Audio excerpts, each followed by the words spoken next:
Hi students and families, it's Mrs. Hoffman and I'm making this video to help prepare for our upcoming STEM fair.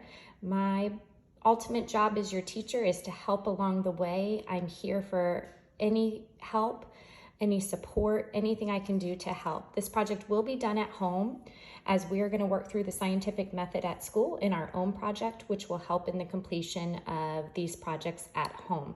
This folder should help along the way, and it has everything you'll need to complete your project.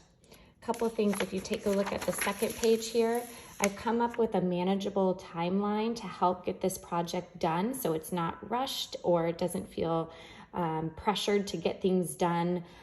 We have more than a month and a half to get it done, so I've got dates here.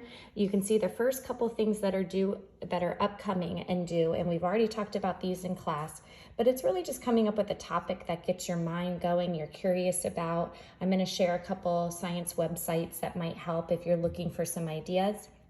We've talked a lot about, well, what's the purpose of doing this? Coming up with a catchy title, and then last, writing the hypothesis. I've stressed to the students that there's no need to go buy anything yet. You don't have to start your project. It's really just the thinking process at this time. Then inside their folder, this sheet serves as just questions you can ask yourself along the way. I know it's been probably a long time since we've done science projects as they've done them in class with their teachers. So this sheet is nothing that's due. It just kind of tells you things that are going to be done and then questions to ask yourself along the way if you're having trouble or not sure what each component of the science method is. And then for Monday, the students are going to come in and tell me what their testable question is. And we've talked a lot about the word testable. It's not building a volcano. It's not seeing Coke explode, as long as we can measure it. So if there's something they're interested in, I can help try to turn it so that it's something we can measure. So in class, I told the boys, I go to the store, I don't know what paper towel to buy. So my job for my project is to figure out which paper towel is the strongest. And so yes, that's going to include how much it can absorb, but which one's the strongest? I know in class we have cheap paper towels, they rip, they don't even wipe up our messes. So this is what we're going to investigate. So we came up with which brand of paper towel is the strongest, and then they helped me create a catchy title, something that's going to draw people to my project. So the paper towel war. If you're having trouble coming up with ideas, I gave some simpler project ideas that you can do at home. Many of these things are like the color of water. You just get some different solo cups, put the water in, change it with colored dye, and then measure the temperature.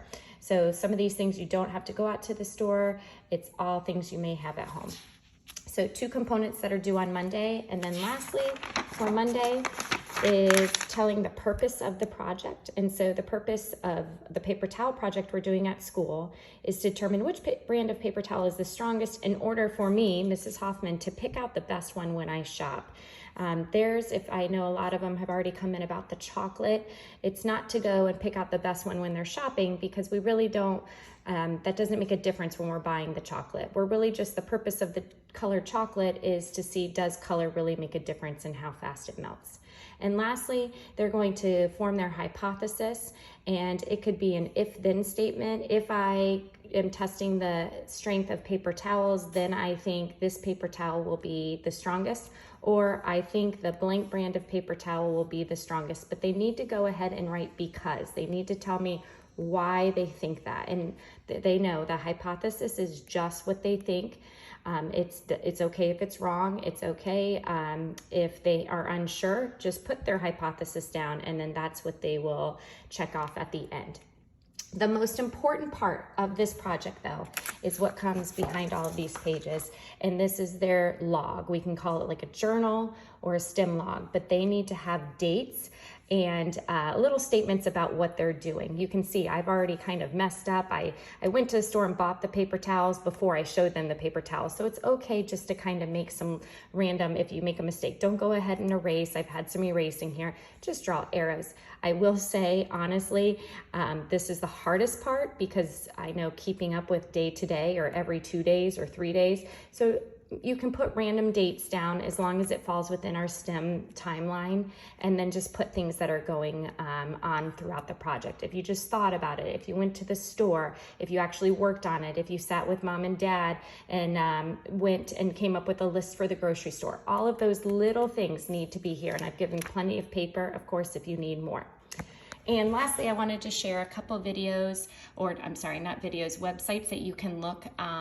Remember, Testable and Measurable Science Projects. Science Buddies is a great site. Just make sure it's age appropriate. They have elementary, middle, and high. Science Bob I haven't been on, but Science Fair Central is very helpful. And I think Science Buddies is the one that I usually go to in class. But there is a ton of websites, a ton of things to help you with this project. If at any time you need my help, I'm here to support. I will continue to make videos along the way to help in the completion of their science fair projects being done at home. I hope you guys have a wonderful weekend, and I look forward to seeing the projects coming in.